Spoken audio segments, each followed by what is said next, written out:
3 to 4 months. That's how long it took for me to land my first job as an AI engineer, basically building prediction models for the stock market. Today, Apple, Google, Meta, and even 2 days ago, Netflix as well, they headhunt me and reach out even though I don't apply for AI engineering jobs. And it all started with these 3 and 4 months. I'm going to share with you my actual journey, what I actually did, not what I think you should do. This is a real story coming from a film 3D background, getting into AI engineering. I came from film, rigging, 3D animation. This is typically not your background to get into AI engineering. Before diving into AI, I actually did learn web development. So that took me about 3-4 months itself to learn. But learning machine learning and AI, that was a completely different thing, especially back then. Now it's more like AI engineering, but back then it was more ML engineering, deep learning.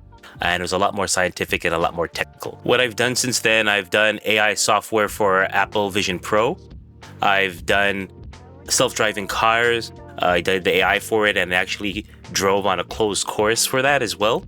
I started an AI company, founded that, and went through several rounds of funding as well. I also have several AI patents, and I had Y Combinator reach out to me without applying to apply to their accelerator. They're the same people who started Uber, and as well as the FANG companies, which is Facebook, Apple, Amazon, Netflix, and Google. They reach out to me to apply for positions that I haven't applied for. These FANG companies headhunt me to apply for AI positions. I even end up getting a computer science degree specializing in AI and machine learning, and I graduated with honors. I even wrote a book on making an AI startup. I got featured on the cover of the Top 100 Innovators and Entrepreneurs magazine. But let's get back to the crucial 3 to 4 months that I first learned AI. Here's what I actually did. I spent the first 3 to 4 months actually trying to understand, not master, understand AI and try to see how it could actually be useful. And trust me, when you first start, it's super overwhelming. It's a lot of math theory. At least back then, it was ML, machine learning, deep learning. So it's a lot of back propagations and forward prop, back prop, your ReLU and activation functions and neural networks. What are your inputs? What are your features? A lot of things like that, and tweaking your model architecture, and then after tweaking your weights for it to actually get the outputs you want. And is it a classification? Is it a regression problem? There's a lot of these keywords that it seems overwhelming. At least coming from rigging in 3D, in the computer graphics and the VFX and the AAA video game world, I already understood complex pipelines. I understood already problem solving with constraints, with a deadline where you're already given, the poster's already made or the trailer's already made, and the people are expecting an end product by a certain date at a certain quality level, and you're doing it for the first time, so you have to solve the problem while you have these constraints. You're basically building the plane as it's falling down, so you have to make sure it flies before it hits the ground. And basically able to take down nebulous comments or ideas that the end product is supposed to be, and break it down into processes to actually make it realistic and make it tangible, make it real in the real world. And the other thing is the patience for tech work, for very technical work that's required to solve these problems, because it's going to fail 1,000 times. That's just the way it works. And all you need to do is succeed that one time. But you have to go through those 1,000 failures before you get to that success. My 3D and visual effects and video game background wasn't just random. It was very beneficial and applicable and transferable to AI work. Because, for example, thinking and solving for 3D pipelines and designing them is very, very similar to designing data pipelines in machine learning, deep learning, and now AI engineering. Debugging rigs and software and plugins that I had to do, that we have to make for a film or a video game for problems we haven't solved, is very similar to the patience needed to train models for machine learning. And a model basically is a representation or interpretation of a scenario of the world or whatnot. You can think of it that way, right? And one of the main things that I actually focus on is actually implementation and not become a researcher. In fact, I had a friend reach out to me recently, said they wanted to learn AI, and they gave me all the different things that ML, machine learning and deep learning math concepts that they wanted to learn. And I told them, if you actually try to get to learn AI today, I wouldn't go that route unless you're trying to be a researcher and you want to work in a lab and basically publish papers in academia and basically try to beat the benchmark of what's currently done with the current metrics and be the state of the art of that. I was actually trying to solve real world problems. I gave, for example, that I wanted to do a self-driving car, so I learned what does it take for a multimodal, meaning what are the different models, or what does a human do that's needed to drive a car. I need to actually drive. I had to have vision. I have to be able to see the road. I have to be able to hear. So I had to create models that had computer vision that mimic what you would see a human would see while driving a car, what they would hear, and then cross-reference and interpret that in real time to actually make a real-time decision, right? So that is actually applicable in real life. And based off of that decision, decide, should I accelerate? Should I decelerate? Should I brake? Should I turn left? Should I turn right? That's just an example of it, right? Basically, you have an outcome that actually has a tangible result that people can measure, that you know you're actually solving a real problem. And if I know that it's actually solving the problem, that I feel that, okay, then I'm making progress with that. Research is definitely important. I don't want to take that away. Blue sky research, meaning ideas that I haven't even thought of yet, is what opened the doors that solves real problems. But I'm trying to implement, I'm trying to actually solve something and bring it to the real world here. Okay, so let me explain what the job actually is. The first job that I got after doing 3-4 months of learning AI and also the background I had understanding pipelines and whatnot was to build AI models to predict the stock market.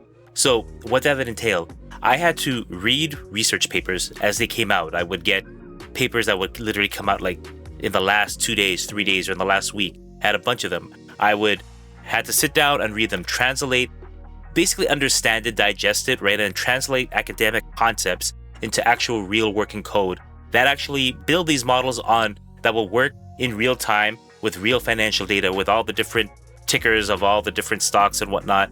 And with these algorithms and models that I built them, and then you would test them and see. The main thing is you would send these to a portfolio manager, and this is the same thing if you go, let's say you go to a hedge funds, or if you have mutual bonds or something like that, mutual funds or whatnot. When you go to your bank and whatnot, basically you go into a portfolio manager that you have someone that is managing the money for you. How they actually work is that their main job is that they just have to beat the standard benchmark. Like, so for example, the S&P 500, those are basically the top 500 companies, for example, that's one benchmark that are leading the stock market right now in the world, right? And one of the basic strategies is just to bet on that as like a ticker. Like, that's just, you treat that as a whole stock, right? Now, what portfolios managers, their mandate usually is, if you can make more money than just if you were to bet on just that one stock, then they've done their job, right? So how do you actually do that? So they usually have a portfolio. They take your funds depending on your risk appetite. If you want to be a little more conservative, I only want to make a certain percentage, or you're a little more riskier risk taker and you want to make a little more, they'll choose a bunch of portfolios or a bunch of stocks that they feel that will kind of mitigate each other. Like, sometimes you win some, sometimes you lose, but overall it has to make money. That's the point, right? And if they beat the benchmark, in this case, let's say the S&P 500, then they make their money. So how do they know if they're going to beat it? What they do is they choose different algorithms or different models or different prediction models and test them and say, like, historically or according to our tests, this performs better than if you just bet on, let's say, the S&P 500 or the Dow Jones or whatever is your benchmark, right? And what we have to do is we take these research papers. These research papers use machine learning and AI concepts, and then you backtest it. Backtesting means that the data that already happened in the past with the stock market, we basically replicated. We actually built a program that replicated where it's happening, like, it's kind of simulating that it's happening real time, and it's getting information as it gets it, even though it already happened. But our models had to predict it as if it's happening, seeing the trends. And if after a certain amount of period, whatever our back testing period was, that we see historically that it beat out the benchmark, that means our algorithm worked. And then the company that hired me would take my algorithm, right? So we had to prove that it worked. If just me explaining this, you can understand this is definitely not an entry-level job, right? And this is why you're headhunted for it, because people who are able to understand that, to be able to take a research paper, understand a concept, and then actually make working code for it with real financial data that portfolio managers actually make money with, that is obviously not something that you could just pick up, right? So this is why you're headhunted for this. And this is why like I mentioned, big FAANG companies come out and reach out to you, because there's not many people that know how to do this, right?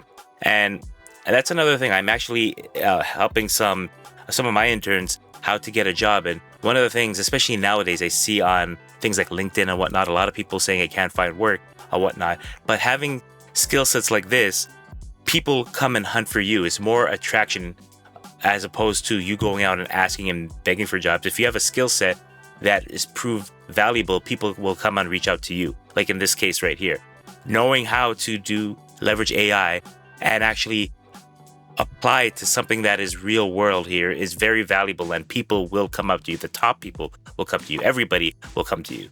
And just one thing I wanted to explain about, like, reading research paper here, that is very difficult. I'm not like a PhD. I don't have to understand it. Well, the thing is, I have to admit at first that, like, if you read academic papers, they're written in such a way that it's for the jargon is for that industry. But when you actually boil it down to the core concepts, that's where you're translating the academic concepts to actually work in code. A lot of it is actually not that difficult or simple. For example, some people might say, oh, it's impossible to predict the stock market, right? Well, if you actually understand some of the concepts that are happening in the paper, it actually does make sense. Like, one of them is a classic a concept that is not necessarily new, and anyone who actually does the stock market probably knows the strategy already. One of them is called like the pair strategy, right? Pairs meaning like pairing, like a grouping one or things together.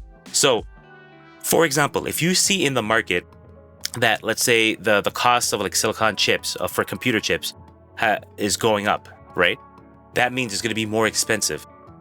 There's a correlation, and if you've done statistics, correlation, you look at see things that actually have relationships, right? Let's say correlation, meaning two things that are related to each other, that if something happens to one thing, another thing gets affected, either positively or negatively, right? But it is affected. If you do one thing and the other thing, nothing happens to it, there's no correlation, right? But you can have a negative correlation, meaning that or let's say positive, if I did one thing here, the other thing moved in the same direction, that's a positive correlation.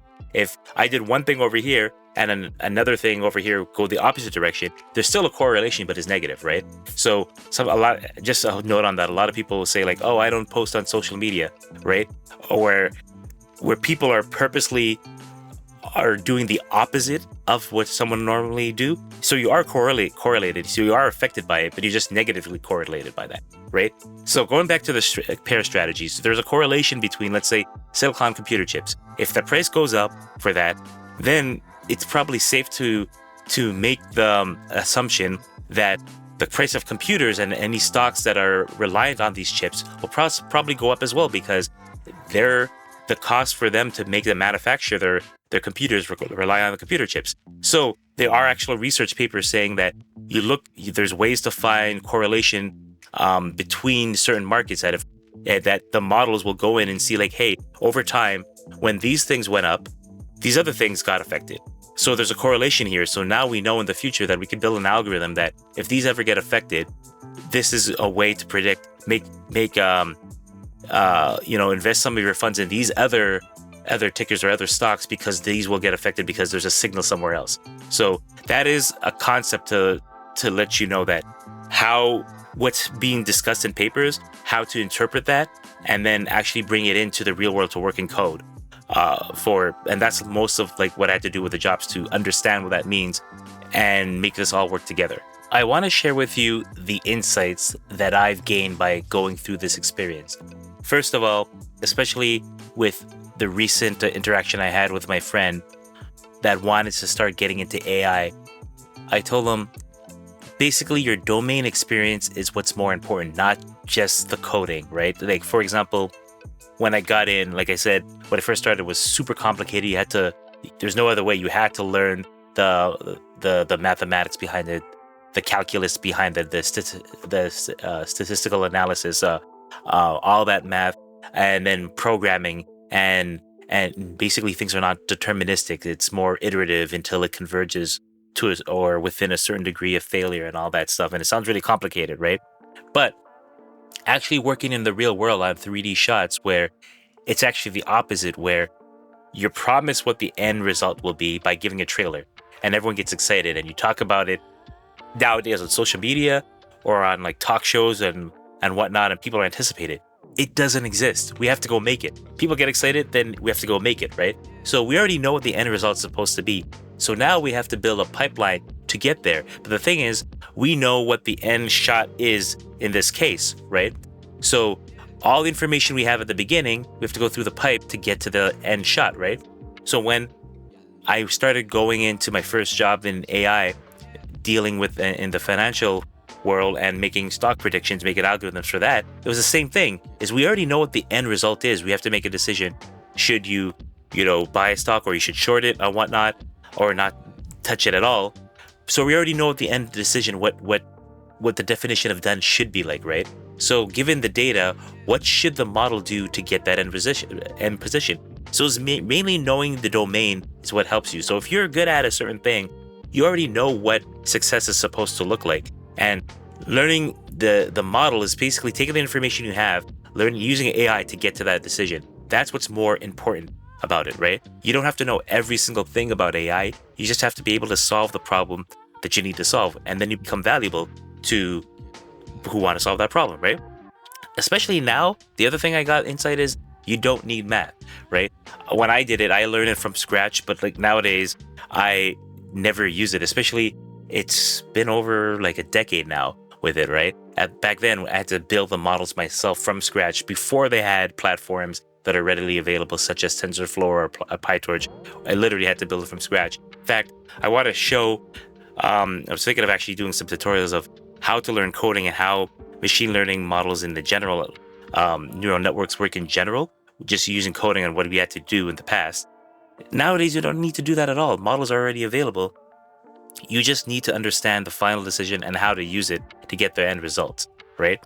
And the other thing that's really, really important is implementation beats theory. Your best work is your finished work. Anything that actually gets you tangible results is better than any theory. I could tell you for a fact, over the last decade, I worked with literally PhD researchers, super smart, much, much, much smarter than I am, right?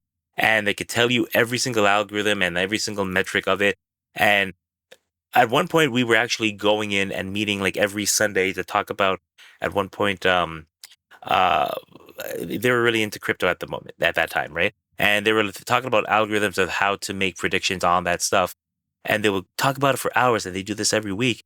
Later on, I found out they never actually invested themselves at all, right? They just like to talk about it, right? So it'll be like, they were just really interested in doing that, whereas the people some of them I knew were actually doing it and showed me their portfolios or actually were successful with it, didn't know as much as they did, right?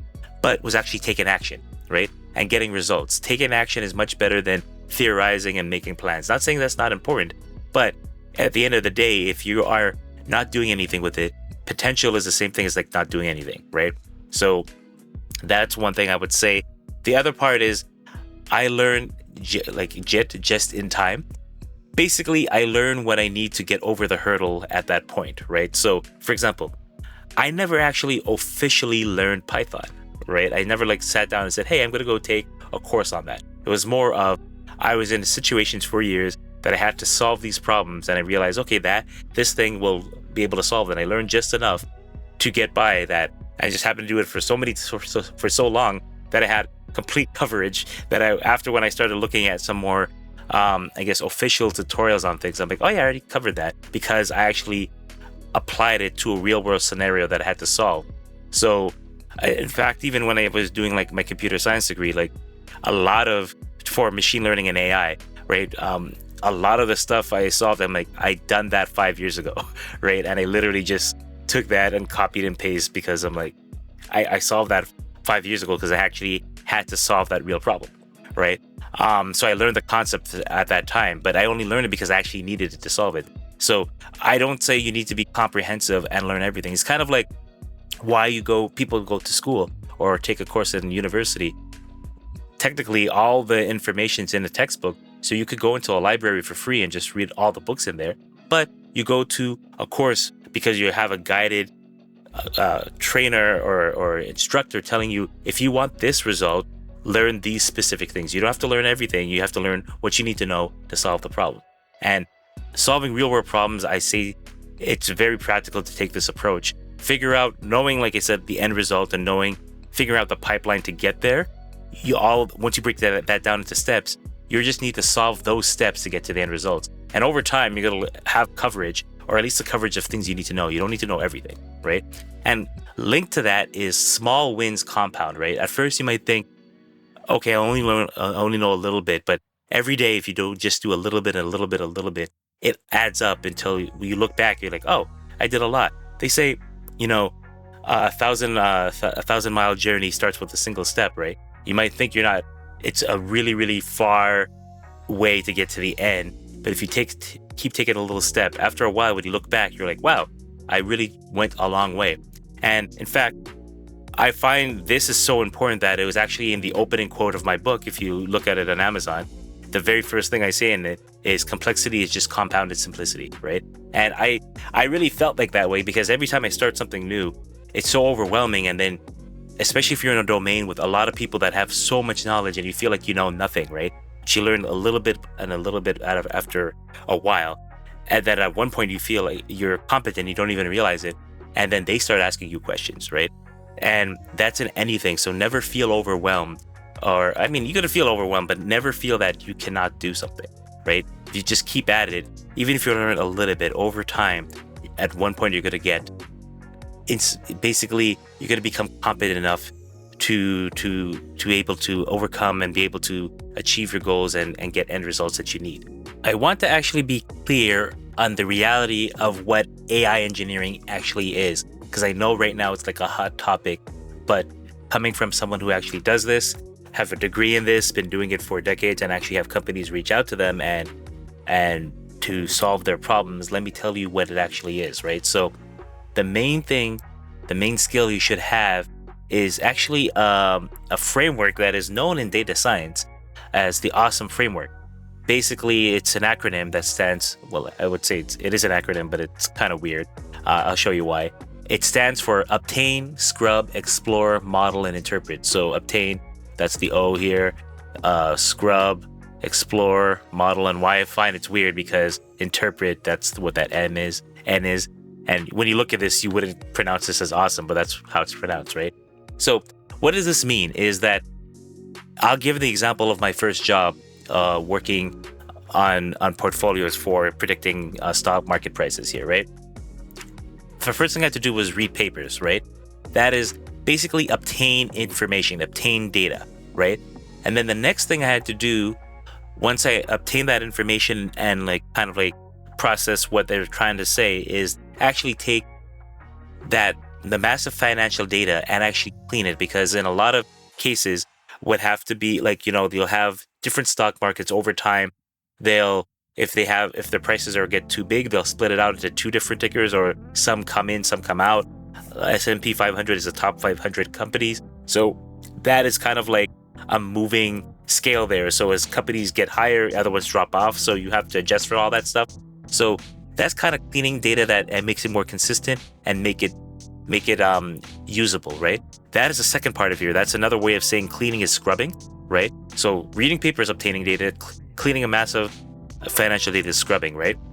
And then in this case, backtesting, meaning the algorithms and the hypotheses of what I think the algorithm should do or the model should do. I tested with the past data, trying to replicate as if it's being seen for the first time over like a period of, let's say, 10 years, and see how well it performed over that, right? And that is basically like exploring what is actually inside the data, what actually works and whatnot, right? And then once you have an idea of that, make that a better arrow there. Then you actually model out where, okay, I have an idea of what actually is happening. Let me come up with a model of basically what you think is actually happening. Is a representation of what you actually think is happening, how it works, right? That's what a model is, right? That's the model of the world of that's what's supposed to do, what it's supposed to do, right? And then at the end, with that information that you get, you have to make an interpretation of what it actually means. So the thing is about that, let's say, just having data alone is not enough. You have to be able to interpret that data, right? So if I give you a whole bunch of information, you're like, wow, the data is really valuable, but if you don't know what it means, it's not going to do anything. In this case, if we're predicting the stock market, I have to be able to take the data and interpret with what I see here. Should we buy or should we sell or should we hold, right? Or should we get out or shouldn't even get in at all, right? That's what the interpreting part, right? So pretty much this framework works in all scenarios that you're trying to apply. Just the mechanism change. Right now, it happens to be AI engineering, but in data science, it might not necessarily mean that you're using an AI model, meaning like a neural network that has a backend, or like a machine learning or deep learning network in the backend. This could still apply, and you could be using, let's say, classical algorithms, right? As long as you're going through this process, that's what you're actually trying to do. You're not trying to build the next ChatGPT. That happens to be one of the manifestation of it, of going through this process, but I know that's what's hot right now, and that's what everyone correlates AI engineering is basically doing that, but it's actually going through this framework. And there's so many jobs, so many opportunities, so many solutions to solve that doesn't have to go to this massive solution to the end to actually solve. You could do a lot smaller, and that's still very lucrative. So what did all this lead to from my first job, right? It led to building AI for Apple Vision Pro, which led to patents under my name that I've actually put in. It led to using AI to actually drive and create a self-driving car algorithm model for that, and that actually drives on a closed course. I co-founded an AI company and went through several rounds of funding. Even had Y Combinator reach out to me to join their accelerator. And then I've also been headhunted by the FANG companies such as Apple, Google, Meta, and Netflix. And I haven't even applied for that. It's just because there's so few people who actually applied and successfully used AI to solve real world problems, right? I even went in and got a formal computer science degree specializing in AI and machine learning and graduated with honors. But I have to definitely say you don't necessarily need to do that. The only reason I did it because at the time when I was doing my AI company for it, I didn't want when it went to the investors and they start questioning, like, well, what do you know about that? So I got a degree just so it kind of shut down that argument. But honestly, I could definitely tell you that I already knew all the stuff that I did there when I did that degree because I had to do it years prior, solving real world problems. So going through it, I'm like, okay, cool. It kind of validated that you can learn this without it, right? Without getting like an expensive computer science degree. And that's another thing. It's not accessible to everyone. There is a true barrier to education because you have to pay money to actually get these degrees, right? And this also led to, it's like a snowball effect. When you succeed from one thing, other people start picking it up, right? That led to being featured on covers of magazines over here, right? And all that started from just that 3 to 4 months, just focusing on learning AI and getting that first job. And even that first job, they reached out to you because they're like, hey, there's not that many people who could actually do this. At the end, can you solve this problem, right? It all takes that one small snowball before he has like that big, avalanche snowball effect, right? So getting started is the most important thing because once it opens, it's kind of like opens a floodgate because once you prove that you can do one thing, other opportunities start coming. So from my actual journey, this is what I know to be true. Timeline is real. I really did take 3 to 4 months to actually learn AI. Again, to learn and understand it, not to master it. And that's another thing people find. They're like, oh, I think I have to master everything. And I hear all these buzzwords and all these topics and I have to know everything. No, I had to learn. It's kind of like you're drinking water out of a fire hose. You have to take in a lot of information. And the thing is, what I like I mentioned earlier, I do just-in-time learning, right? I kind of skim over the high-level concepts to kind of hear the buzzwords or kind of have kind of like a lay of the land or scope what's possible. And then when I start focusing, I of what I need, then I focus on exactly what I need. Most of the time, I don't need everything, right? So it's natural when you start off, you don't know anything, right? So that's just natural. So don't feel bad about that, right? And knowing your background is an advantage. In my case, I did come from 3D and working on pipelines. So that transition to having that mindset when I got my first job in financial world, making algorithms for portfolio managers to predict the stock market, right? That kind of correlated, right? With it kind of overlapped with the background I had before. But trust me, there's so many options and so many opportunities now that your background is be more advantageous to you if you just know how to apply AI more than I would, right? I don't know a lot of different things. I have friends, for example, I have some friends who I know are doctors, right? And they, because of the way it's set up, they do their own billings and they have to sit down and actually write out by hand for hours everything they have to do, right? And I know there's services out there, but like that is a problem that I've already solved for other companies where you could just take image recognition and then have AI fill out all the information for you, right?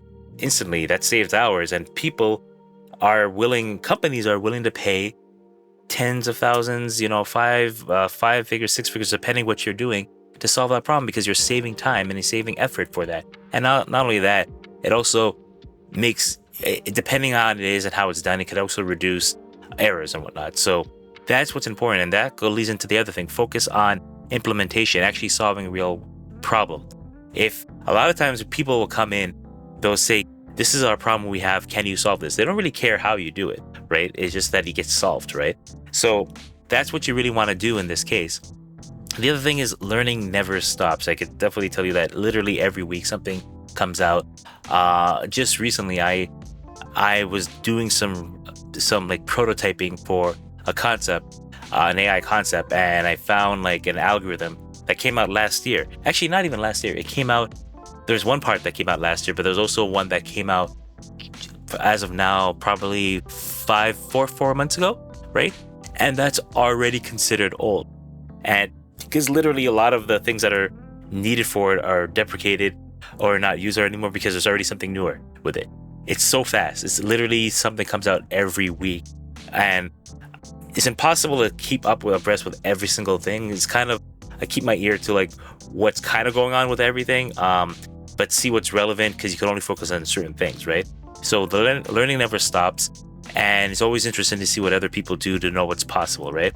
And the other thing about that is you don't have to be on the cutting edge.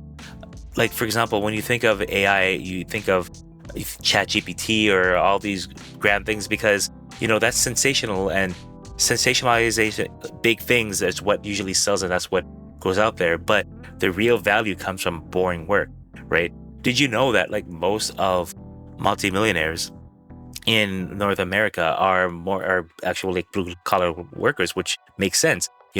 Jobs for plumbers and whatnot, that will always be needed regardless. But yet what people, automatically think of when you're like multimillionaires is that you have yachts and you must be some like tech tycoon or whatnot. Is no, the people are doing what seemingly isn't boring work to other people because it doesn't make the news, but it's the most important, it's the most consistent work that everyone needs, and they'll always have it, right? You'll always need a plumber, for example. You'll always need an electrician for that. They're extremely valuable. It's just that, people don't I guess, glorify or glamorize it because it doesn't seem as important, but those are the ones there, the ones that are not flashy. That's the ones who are making the money or getting all the opportunities, right? And the other thing is, well, you're going to reinvent yourself, right? I started off as an artist, programmer, then a technical director in VFX, and then in video games. And then after I started implementing AI into different solutions, then I went to my own company. And now I'm known as like the AI guy. Like a lot of times when people reach out to me, it's like, oh, you actually know how to implement AI because you've done this for actual companies already. And they reach out for that, right? And that's the thing is, you have to be able to get started. If you're going to go do something new, you have to go out there. You're expanding yourself. You're going to have to reinvent yourself. It's, the definition of insanity is doing the same thing over and over and expecting a different result, right? So if you want to get a new result, you're going to have to do something different. You're going to have to reinvent yourself. 3 to 4 months of real effort, not just dabbling, but actually focusing on this, you can actually make a transition, right? And like I said, the first 3 or 4 months, don't expect to be an expert at it, not at all. Just be able to understand that and know enough that it can get you in and actually start working on a real project, because that's where it really starts. And you're going to face a lot of problems. Obviously, that's what happens when you start off. But if you are persistent at it and go through it, you're going to become better and better. And understand as well that your journey won't look like mine, right? And of course, my background, I'm coming from 3D background, and then now I'm doing AI, right? But don't let that stop you from getting to the destination. Doesn't matter how you get there, as long as you get there. And I just have to give an example of that, right? Maybe you are, maybe you're not. Follow like the NBA basketball, like the US, the more recent Olympics US team, Steph Curry, who is not even arguably, I don't think anyone arguably, is kind of undisputed, the best 3-point shooter ever in the world, right? In history.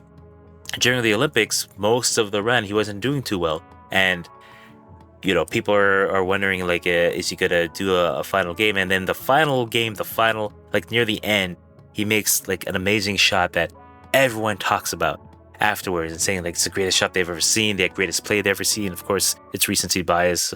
That's just how human psychology works. But about that, though, is that he eventually got there. And everything that happened beforehand, people forgot. But all up until that one point, everyone kept saying, like, where is he? What's happening? And they just kept criticizing them. So with that being said, when you're on your journey, don't feel bad. I know a lot of people might feel like they might imposter syndrome, or they don't, they don't know this stuff. You don't. At the beginning, you don't know that stuff. You have to keep going at there until you eventually get there. Because as soon as you get there, it doesn't matter what happened beforehand. So keep going until you get there, right? 3 to 4 months, if you actually focus on this from now, you could be building AI systems that solve real world problems for real companies, right? And the other thing is, like I said, it could be shorter, it could be longer and all that. But as long as you get there, it makes it real. And you could confidently say that to other people afterwards because you've done it, right? The only thing stopping you is actually starting.